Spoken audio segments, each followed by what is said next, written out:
ఈరోజు మనం చెప్పుకునే నవల ఇంటింటి కథ ఎపిసోడ్ 7. వసంత ఉద్యోగంలో చేరింది మర్నాడు. ఆ ఆఫీసులో మొత్తం 40 మంది పనిచేస్తున్నారు. ఒక్కొక్క సెక్షన్ విడివిడిగా bookings, cancellations, Indian Airlines, Air India, international, accounts, bills, ఇలా విడివిడిగా పెద్ద హాలులో ఒక్కొక్క సెక్షన్ గ్లాస్ పార్టీషన్స్తో ఉన్నాయి. మొత్తం హాలంతా ఎయిర్ కండిషన్లు చేయబడి ఉంది. వసంత కాక అన్ని సెక్షన్స్ కలిపి 8 మంది అమ్మాయిలున్నారు. రిసెప్షనిస్టు అమ్మాయి ఫాతిమా చాలా అందంగా, స్టైల్గా ఉంది అని అనుకుంది వసంత చూడగానే. ఎయిర్ ఇండియా టిక్కెట్లు బుక్ చేసుకునే చోట స్మార్టుగా ఉండే అమ్మాయిలనిద్దరిని పెట్టారు. ఇద్దరూ టైపిస్టులు అమ్మాయిలే, ఆపరేటర్ అమ్మాయే. వసంతకి మొదటి రోజు అంతా గాభరాగా, గజిబిజిగా, ఏది ఎక్కడో ఎవరెక్కడో తెలియక బితుకుబితుకుమని చూసింది. ఆఫీస్కెళ్లగానే ఎక్కడికెళ్లాలో, తనెక్కడ కూర్చోవాలో, ఏం చెయ్యాలో తెలియక వెర్రి మొహంతో నిల్చుంది. రిసెప్షనిస్టు ఫాతిమా వసంతని చూసి చిరునవ్వుతో దగ్గరికి రమ్మని సైగ చేసింది. మీరు డైరెక్టర్కి పర్సనల్ స్టెనోగా సెలెక్ట్ అయి వచ్చారు కదూ? మీ సీటు బాస్ రూములో ఉంది. ఉండండి, ప్యూన్ చూపిస్తాడు. కేశవ ఈ అమ్మాయి నళినిగారి సీటులోకి వచ్చారు. సీటు చూపించు తీసుకెళ్ళి మీ సీటులో కూర్చోండి. బాస్ వచ్చి లెటర్స్ అవి డిక్టేట్ చేస్తారు. షార్ట్ హ్యాండ్ తీసుకుని టైపు చెయ్యాలి. ఆయన వర్కంతా మీరే చూడాలి. మిగతా ఆఫీసు కాగితాలన్నీ టైపు చేయడానికి అదిగో ఆ అమ్మాయిలు సుందరి, వల్లి ఉన్నారు. కేశవ ముందు ఈ అమ్మాయిని అందరి సీట్లు దగ్గరికి తీసుకెళ్ళి పరిచయం చెయ్యి. లేదులే నేనే తీసుకెడతాలే అని వాచి చూసుకుంటూ ఇంకా టైముందిలే అనుకుంటూ లేచింది ఫాతిమా. వసంతని వెంటబెట్టుకుని ప్రతి ఒక్క సీటు దగ్గరికి తీసుకెళ్ళి కొత్తగా అపాయింట్ అయిన బాస్ స్టెనో అని పరిచయం చేసింది. డైరెక్టుగా బాస్ కింద పనిచేస్తుందని వసంతని అందరూ కుతూహలంగా, మర్యాదగా నమస్కరించుకుంటూ చూశారు. వసంత అందరికీ పరిచయ నమస్కారాలు పెట్టింది. కొందరు మాత్రం ఓహో అన్నట్లు తలగరేసి మళ్లీ పనిలో పడ్డారు. ఒకరిద్దరు ఫోనులో బుకింగ్స్ చేసుకుంటూ వసంతని చూసి పలకరింపుగా నవ్వారు. అందరూ అయ్యాక ఫాతిమా ఆమెని బాస్ గదిలోకి తీసుకెళ్ళింది. అది వసంతని ఇంటర్వ్యూ చేసిన గదే. ఆ గదిలో ఒక పక్క కింద భాగం సగం వరకు టేక్ వుడ్ ఫ్రేమ్, మిగతా సగం గ్లాసుతో పార్టీషన్ ఉంది. దాన్లో ఒక టేబుల్, కుర్చీ, టైప్ మిషను ఉంది. మీ సీటు అదే. బాస్ వచ్చేవేళ అయింది. మరేం పర్వాలేదు, గాభారా పడకండి. స్నేహపూర్వకంగా చెయ్యి నొక్కి వెళ్లబోయింది. వసంత నోరు పెగుల్చుకుని థాంక్స్ అలాట్. ఏమీ తెలియక గాభారా పడ్డాను రాగానే మీరు నాకు హెల్ప్ చేశారు. మిమ్మల్నందరినీ చూస్తుంటే ఈ ఆఫీసులో ఉద్యోగం చెయ్యటం చాలా బాగుంటుందనిపిస్తుంది. కాని నా సీటు కూడా అక్కడ మీ మధ్యన ఉంటే బాగుండేది బిడియంగా గది చూస్తూ అంది వసంత. ఫాతిమా ఆశ్చర్యంగా చూస్తూ భలేవారే, ఈ సీటు స్పెషల్ సీటు, దీనికోసం ఈ గదిలో కూర్చోవడం అదృష్టంగా భావిస్తారు అందరూ. మీ ముందున్న నలిని పెళ్లి చేసుకుని రిజైనిచ్చి వెళ్లగానే సుందరి, వల్లి ఈ పోస్టు వాళ్ళకి రావాలని ఎంతో తాపత్రయపడ్డారు. వాళ్లని కాదని కొత్త అమ్మాయిని సెలెక్టు చేసినందుకు వాళ్లకెంత కోపంగా ఉందో, అలాంటిది ఈ సీటు ఇక్కడ కాకుండా అందరి మధ్యన ఉండాలంటారేమిటి?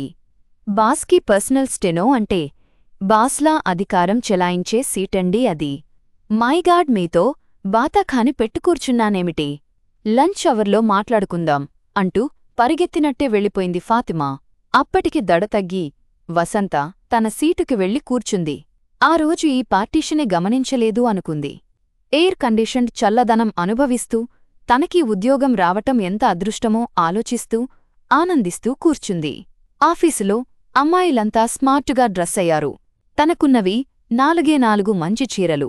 ఈ నెల ఎలాగో ఆ 4 చీరలు అక్క చీరలు 3 మంచివి ఉన్నాయి.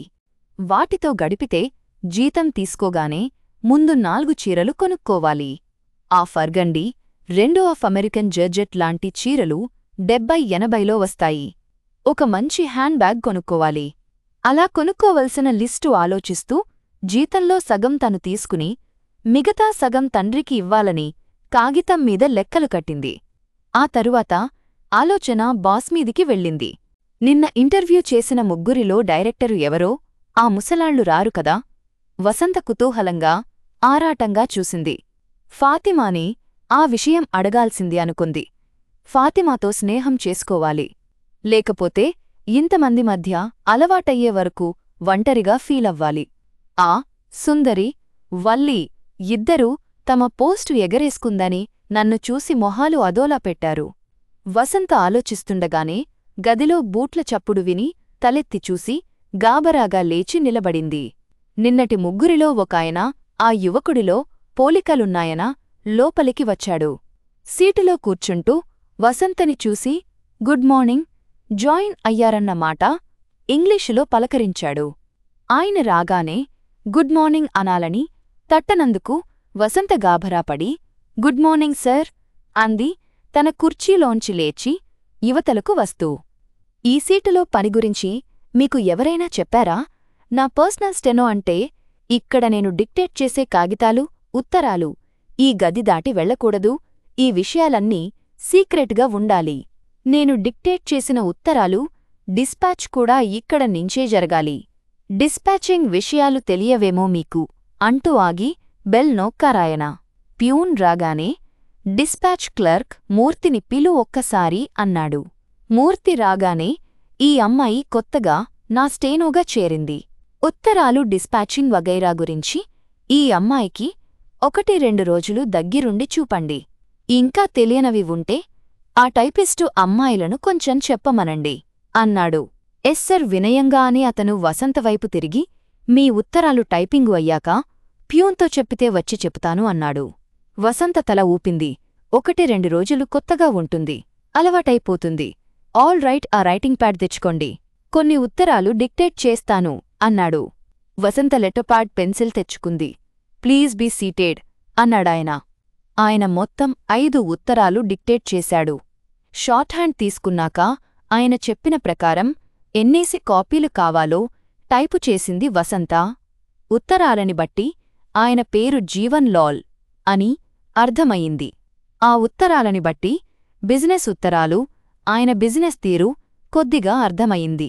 ఏదో పెద్ద కంపెనీ 16,000 బకాయి ఉందని, దయచేసి వీలైనంత త్వరలో చెల్లించమని కోరుతూ ఒక ఉత్తరం.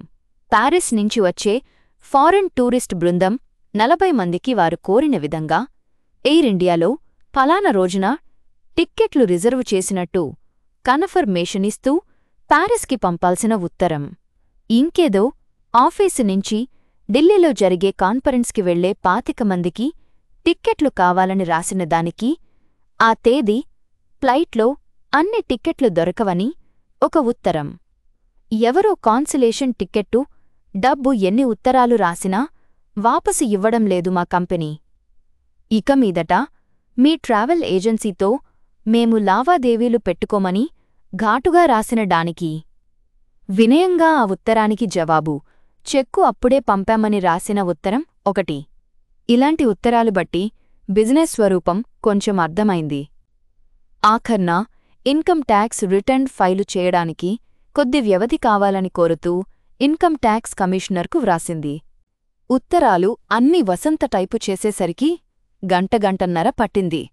అవి తీసుకెళ్లి ఆయన టేబుల్ మీద పెట్టింది. అంతవరకు ఆయన ఏవో కాగితాలు చూస్తూ, చుట్టూ ఉన్న 3 ఫోనులు మోగుతుంటే జవాబిస్తూ, ఎవరెవరినో పిలిచి ఏదో చెప్తూ చాలా బిజీగా ఉన్నాడు. వసంత టైపు చేసిన ఉత్తరాలు ఆయన చదివి సంతకాలు పెట్టాడు. ఆలోగా పోస్టు వచ్చింది. పోస్ట్లో వచ్చిన ఉత్తరాలని ఆయన చదివి ఇస్తే వాటికి జవాబులు వెళ్ళింది. లేనిది పాత ఫైల్స్లో ఆఫీసు కాపీ చూసి నోట్ పుటప్ చేయడం. రొటీన్ ఉత్తరాలు అయితే ఆఫీస్ ఫైల్స్లో కరెస్పాండెన్స్ చూసి వసంత జవాబు డ్రాప్ట్ చేసి పెడితే ఆయన సంతకం తీసుకుని టైపు చేసి పంపడం. ఆయన ఉత్తరాలు చూసి ఇవ్వవలసిన జవాబులు డిక్టేట్ చేస్తే లంచ్ తర్వాత మిగతావి టైపు చేసి సాయంత్రం పోస్టల్ పంపడం. రోజూ వసంత చేయాల్సిన పని గురించి చెప్పాడు జీవన్ లాల్. వసంతకిప్పుడిప్పుడే పని అర్థం అవసాగింది. ఆయన చెప్పిన అన్నింటికీ తల ఆడించింది. పాత ఫైల్స్ ఎక్కడున్నాయో చూపాడాయన. ఉత్తరాలు డిక్టేట్ చేసి ఆయన లంచ్కి వెళ్ళిపోయాడు. వసంత మళ్ళీ టైపుమిషన్ ముందు కూర్చుంది. అదేమిటి? టిఫిన్ బ్రేకు 1 గంట, రండి రండి టిఫిన్ తిందాం అని ఫాతిమా చనువుగా వచ్చి పిలిచింది. అక్కడ పనిచేసే ఉద్యోగుల కోసం చిన్న హాలుంది. దాన్లో మ్యాగజైన్స్ చాలా ఉన్నాయి. అంతా లంచ్ తింటూ మ్యాగజైన్స్ చూస్తూ 1 గంట రిఫ్రెష్ అవుతారు. వసంత ఫాతిమాతో అక్కడికి వెళ్లేసరికి అంతా గుంపులు గుంపులుగా చేరి మాట్లాడుకుంటూ ఇంటినుంచి తెచ్చిన టిఫిన్ బాక్సులు తెరుచుకుని టిఫిన్లు తింటున్నారు. ఏ 10 మందో తప్ప మిగతా అంతా ఇంటినుంచి తెచ్చుకున్నారు. బ్యాచులర్ కుర్రాళ్ళు మాత్రం ప్యూన్ చేత పక్కనున్న హోటల్ నుంచి కాఫీ, టిఫిను ఏదో తెప్పించుకు తింటున్నారు. మీరేం టిఫిను తెచ్చుకోలేదా అని ఫాతిమా వసంతని అడిగింది. వసంత బిడియంగానే చుట్టూ చూస్తూ, ఇక్కడి పద్ధతులేమిటో నాకేం తెలియలేదు. రేపటి నుంచి తెచ్చుకుంటాను అని చెప్పింది. తెచ్చుకోండి, లేకపోతే వీళ్ళిచ్చే జీతం కాస్త టిఫిన్కి, బస్సు ఛార్జీలకే అయిపోతుంది. నేను కాఫీ కూడా తెచ్చుకుంటాను అంటూ ఓ ప్లాస్టిక్ అల్లిన బుట్టలోంచి కాఫీ ప్లాస్కు, టిఫిన్ బాక్స్ తీసింది.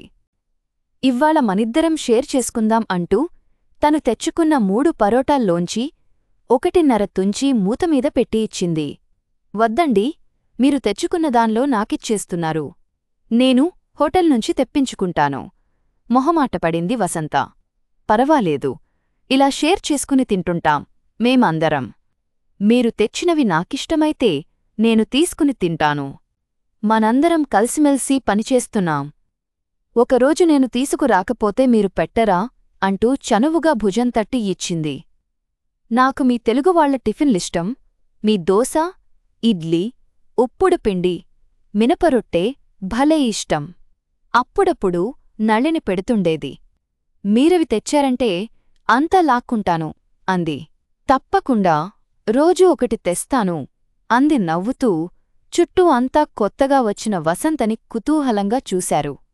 కొంతమంది దగ్గరగా వచ్చి మాట కలిపారు. అంతా సరదాగా నవ్వుతూ మాట్లాడుకుంటూ తిన్నారు. కాసేపు సోఫాల్లో వాలి పుస్తకాలు తిరగేసి టైము కాగానే సీట్లలోకి వెళ్లారు. వసంతకి ఆ వాతావరణమంతా చాలా నచ్చింది. అంతా ఫ్రెండ్లీగా ఉన్నారు. తన అదృష్టం కొద్దీ మంచి ఉద్యోగం దొరికింది అని సంతోషించింది. వసంతకి ఒక్కటే కాస్త నిరుత్సాహం అనిపించింది. బాస్ ముసలయన కాకుండా ఆ యువకుడైతే ఎంత బాగుండును అనిపించింది. అతను ఇంటర్వ్యూలో ఉన్నాడు, మరి ఈయన కొడుకే కదా, ఆఫీసుకి అతను రాడా? ఆ సందేహం ఫాతిమాని అడగాలనుకునే లోపలే టైమైపోయింది. సాయంత్రం బస్సుకి వెళ్ళినప్పుడు అడగాలనుకుంది. సాయంత్రం ఫాతిమా చెప్పిన విషయం వినగానే వసంత మనసు గాలిలో తేలిపోయినట్లయింది. సాధారణంగా ఆ కొడుకే ఇక్కడ చూసుకుంటాడంట. వాళ్లకి ట్రావెలింగ్ ఏజెన్సీ కాక ఇంకా 2 బిజినెస్లున్నాయట. తండ్రి, పినతండ్రి అవి చూస్తుంటారంట. అప్పుడప్పుడు కొడుకు పై ఊర్లకి వెళితే తండ్రి ఆఫీసుకి వస్తాడట. ఆ వివరణ వినగానే ఏదో సాధించినంత ఆనందం కలిగింది వసంతకి. తను అనుకున్నదనుకున్నట్టు జరుగుతుంది అన్న తృప్తితో ఆమె మొహం కలకల్లాడింది.